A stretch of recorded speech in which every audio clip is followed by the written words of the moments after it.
it's kind of full circle. You were the first host of the SAG Awards. Now 7 years later, here you are again. Yeah. When you get the call, are you just like, Are you like, hell yeah? I was a bit like, Okay. But that's because I've been in a very lazy state the past couple months, and I've blame you. really been calling myself a professional putzer, and I'm enjoying it. It's like, I'm just really enjoying doing kind of nothing, but I mean, I say nothing, but I'm essentially a stay-at-home mom, which is obviously, everyone knows, a lot of work, but I don't know. I said yes because it felt right. It felt like it would be a fun thing to do. And it's, honestly, the whole night is really fun, so.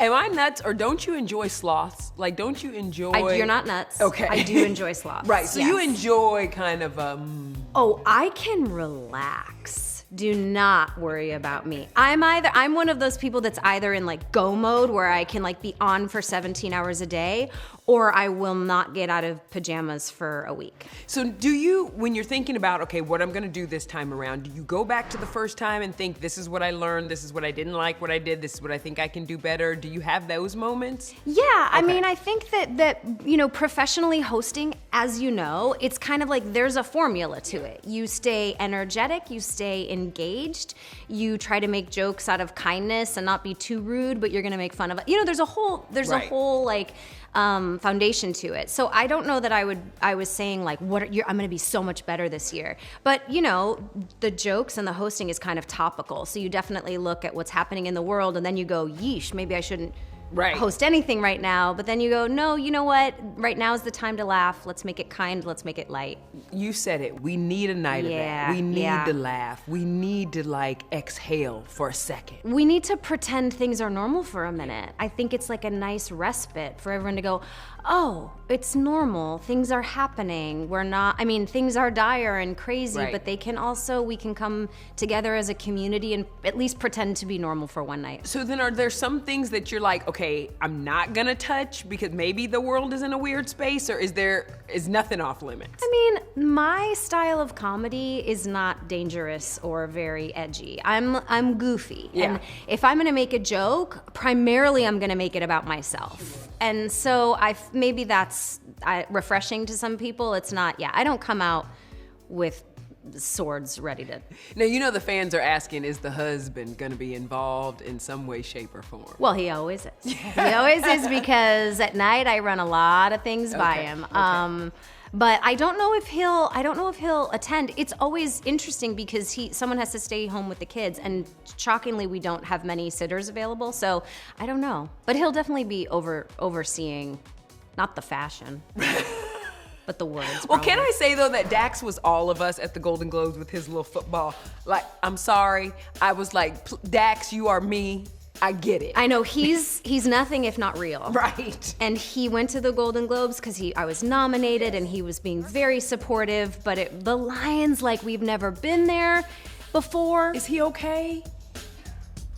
No. Okay, I was gonna He's say, not, because we went back to go to a game, but it was one of the pre-championship games. Yes, playoff and he games, went, and now he thinks he's the jinx. Oh, I'm sorry. I know. Dax. I don't think he is, Sorry. but I'm sorry. Next year, maybe.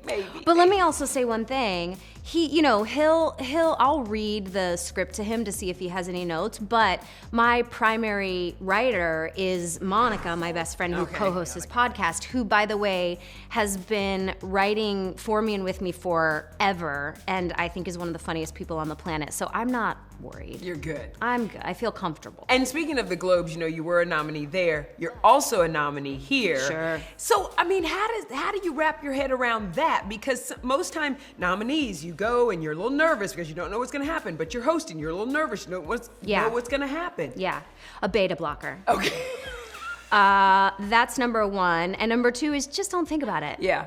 It's a bit like the SAG Awards, because you're voted on by your peers. Absolutely. That's what makes it extra exciting. But it's also a bit like waiting for the high school yearbook to come out to see if you got best of anything. Right. Right. It's funny though, because I do hear that from probably 99% of the actors that I talk to. When they're nominated for a SAG Award, this one hits a little bit more right here. Because it's our peers, and it's like, do they like me? But then you got to remind yourself, it's not supposed to matter. Do you like you? It matters.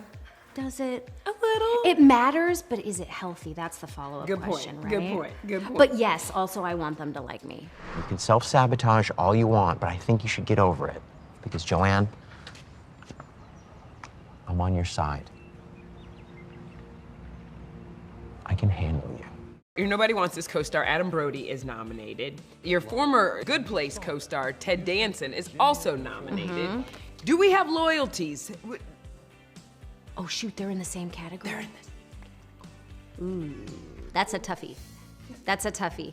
I'm gonna have to plead the fifth Okay. on that one. Okay, I'll give you that. I'll give you one mulligan, one pass. How are you supposed to That's choose? it. I mean, it's like choosing your favorite kid. That's true. We all know we That have is one, true. but we can't say it out loud. That is true. You've had such a great career. Is there an actor that's nominated this year that you're like, you know, I haven't worked with them. I want to meet with them. They're on my bucket list. There's somebody that I really want to get in front of.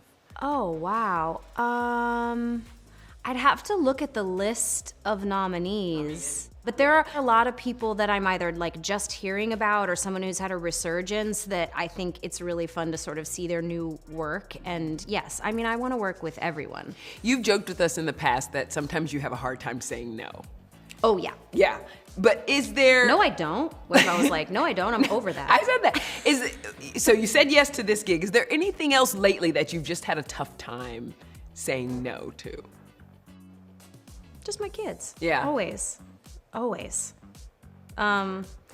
No, I've, you know, as everyone does, work on my boundaries. And like I said, I haven't worked on a job in a couple months, and I've really been enjoying recognizing that time is our only non-renewable resource, Yeah. and that I get a finite amount with my kids home, and that I'm gonna sort of choose to be there and not take every job that's offered to me just because I can. I wanna sort of see them through middle school because it's a train wreck.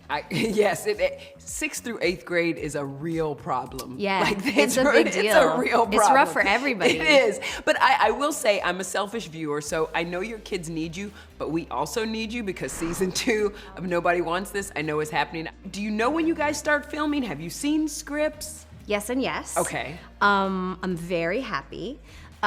We start filming the first week of March here in Los Angeles, employing the city of Los Angeles and all the crew workers who live here and want to be working here, which I'm very proud of. And all the greatest hits of the show will be back, and I really hope people enjoy it. You know, we have taken hits here in the last several months. I saw, you know, you posted, you've been out, you've been in the community working, trying to give back. Just like a word of, even just about the resilience of this community. I mean, I was out, you know, in Pasadena and Altadena last weekend, and it hit me because I'm like, gosh, there's so much need, but there is also so much love. It's a tenacious community. Really is. It really is. And I think at first glance, it can look very superfluous to have an award show amidst tragedies like this. But if you think a little bit more about it, if we were to cancel all these award shows, we would be taking a night off of something that feels normal and happy and light. You would also be denying hundreds of people of this employment.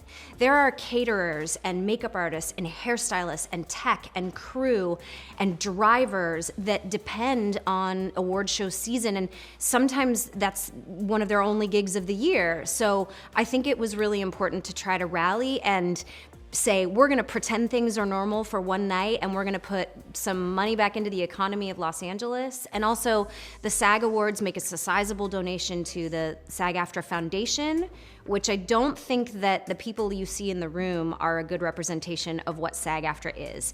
It's actually like less than 1%. The primary majority of SAG-AFTRA are actors who work sometimes steadily, sometimes not, and the foundation supports them through emergency relief or career building classes, a ton of different programs, and I think it's really important that we show up. Well, I love you because you're a girl's girl who just makes me giggle. So congratulations.